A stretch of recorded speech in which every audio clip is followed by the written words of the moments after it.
Friends, welcome to my channel. So ఈరోజు మీకు పాస్తాని టేస్టీగా ఎలా రెడీ చేయాలో చూపించబోతున్నాను. సో పాస్తాలో చాలా రకాలు ఉంటాయి. సింపుల్గా ఏం వేయకుండా జస్ట్ సాసులు వేసి చేస్తారు. సో నేను అలా కాకుండా ఎక్కువ ఐటమ్స్తో టేస్టీగా ఎలా చేయాలో చూపించబోతున్నాను. So let's see.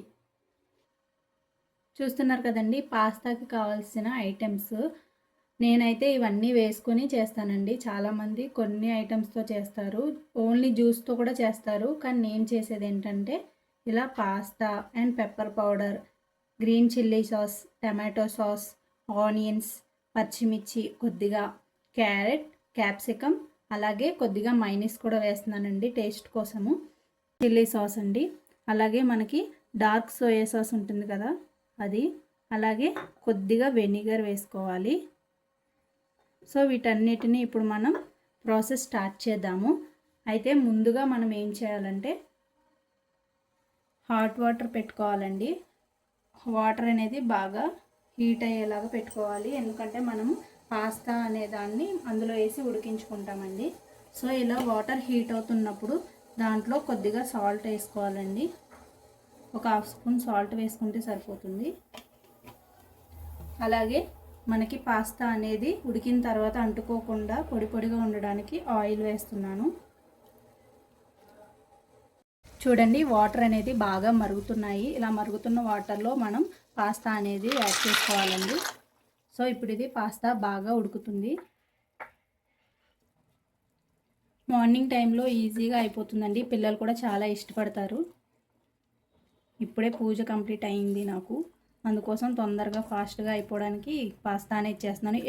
ఎప్పుడు కూడా ఉప్మాలు ఇవి తింటూ ఉంటే కొంచెం తినాలనిపించదు. ఉప్మాని చాలామంది పిల్లలు అవాయిడ్ చేస్తారు. సో ఇలాంటివి చేస్తే కనుక మీ పిల్లలు చాలా ఈజీగా తినేస్తారండి. చూడండి, ఇలా పాస్తా బాగా ఉడికించుకోవాలండి. సో ఆల్మోస్ట్ పాస్తా ఉడికిపోయింది. ఇప్పుడు దీన్ని మనం సపరేట్గా తీసుకోవాలి, వాటర్ అనేది లేకుండా ఓన్లీ పాస్తా అనేది తీసుకోవాలి. ఇప్పుడు నేను పాస్తా అనేది సపరేట్గా చేస్తాను. ఉడికిపోయింది చూసారా, ఇలా ఉడికిపోతే చాలండి, మరీ మెత్తగా అయితే అతుక్కుపోతాయి.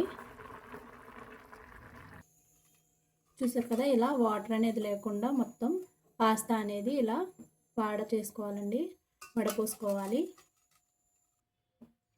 ఇప్పుడు మళ్ళీ స్టవ్ వెలిగించి ప్యాన్ పెట్టుకోవాలండి. ఇందులో ఆయిల్ వేసుకోవాలి. ఆయిల్ అనేది ఎక్కువ వేసుకోకూడదండి, ఎందుకంటే ఇది పాస్తా జస్ట్ ఫ్రై చేసినప్పుడు మళ్ళీ అది పాస్తా అంతా ఆయిల్గా అనిపిస్తుంది మనకి. సో కొద్దిగా ఆయిల్ వేసుకుంటే సరిపోతుంది. ఆయిల్ బాగా హీట్ అయిపోయిందండి. ఇప్పుడు ఇందులో సన్నగా తరిగిన క్యారెట్ ముక్కలు, అలాగే పచ్చిమిర్చి, అలాగే ఆనియన్స్, క్యాప్సికమ్ మొత్తం అన్నీ వేసేసుకొని వీటిని బాగా మగ్గించుకోవాలండి ఒక 2 నిమిషాల పాటు. ఇది ఈవినింగ్ స్నాక్స్లో కూడా చేసుకోవచ్చండి, చాలా బాగుంటుంది. పిల్లలైతే చాలా ఇష్టంగా తింటారు. పిల్లలు మామూలుగా అయితే క్యారెట్ ఇవి తినట్లేదు అనుకుంటాము, కానీ ఇలా డిఫరెంట్గా ఇలా పాస్తా ఇలాంటి వాటిల్లో వేసి పెడితే ఖచ్చితంగా తింటారండి. ఇవన్నీ వేసుకోకుండా ఓన్లీ ఇందాక చూపించిన పాస్తాతోనే జస్ట్ సాసులు వేసుకొని చేసుకుంటే కూడా చాలా బాగుంటుంది. కాకపోతే ఇవన్నీ వేసుకొని తింటూ ఉంటే ఇవి మనకి నోటికి తగిలేటప్పుడు మరింత టేస్టీగా ఉంటుంది. సో నాకైతే ఇలానే ఇష్టం, నేను ఎప్పుడు ఇలానే చేస్తానండి. చూస్తున్నారు కదండి, ఇలా అయిపోతున్నాయి కదా, వేగిపోయాయి. ఇప్పుడు ఇందులో మనం సాసులు అనేవి యాడ్ చేసుకోవాలి. ఇప్పుడు మనం ఇందాక తీసి పెట్టుకున్న సాసులు, tomato sauce, chilli sauce, red chilli sauce, అలాగే మైనీస్,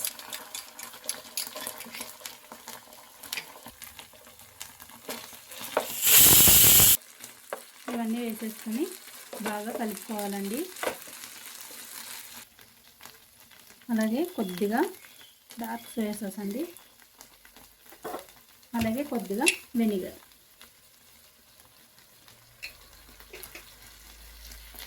ఇప్పుడు ఇది మొత్తం బాగా కలుపుకోవాలండి.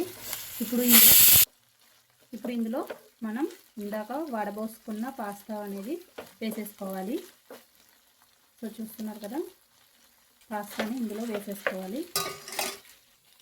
అలానే ఇందులో కొద్దిగా సాల్ట్ అండి, ఎక్కువేం అవసరం లేదు. ఇందాక ఆల్రెడీ మనం ఉడికిచ్చేటప్పుడు వేసుకున్నాం కదా.